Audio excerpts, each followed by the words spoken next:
আমরা অনুরোধ জানাই, আপনারা বাংলাদেশের এখন পর্যন্ত সবচেয়ে বড় রাজনৈতিক দল।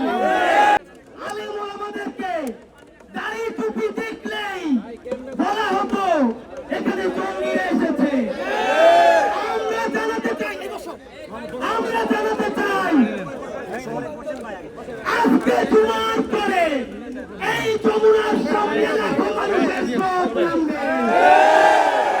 সেখানে সাতটার দাড়ি টুপি আসবে, পিলখানার বিচারপতিরা আসবে, জুলাই শহীদ পরিবার আসবে, চোখ হারানো পাহাড় আসবে। আপনারা কি তাদেরকে একা ছেড়ে দিবেন? আপনারা কি তাদেরকে এখনো দিল্লির দাসত্বের কাছে ছেড়ে দিবেন? ইতিমধ্যে আমরা দেখেছি অনেক রাজনৈতিক দল এখানে এসেছেন।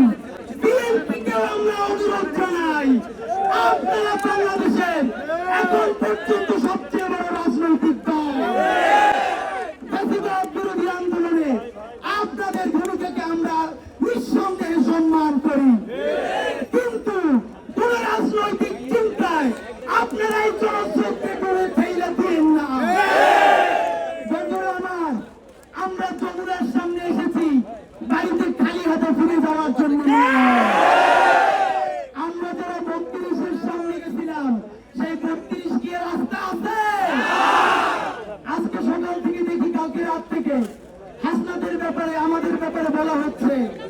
আমরা কিভাবে এখানে অনুমতি পাইলাম? হারামজাদারা মনে রাখ, অনুমতি পাই নাই, জীবন আল্লাহর কাছে রক্ত কইরা দিছি। জনতাকে নিরাপত্তা দেওয়ার জন্য যদি এইখানে ঘোষণা করে ১০০ লাশ লাগবে, সেই ১০০ লাশ আমাদের হবে ইনশাআল্লাহ।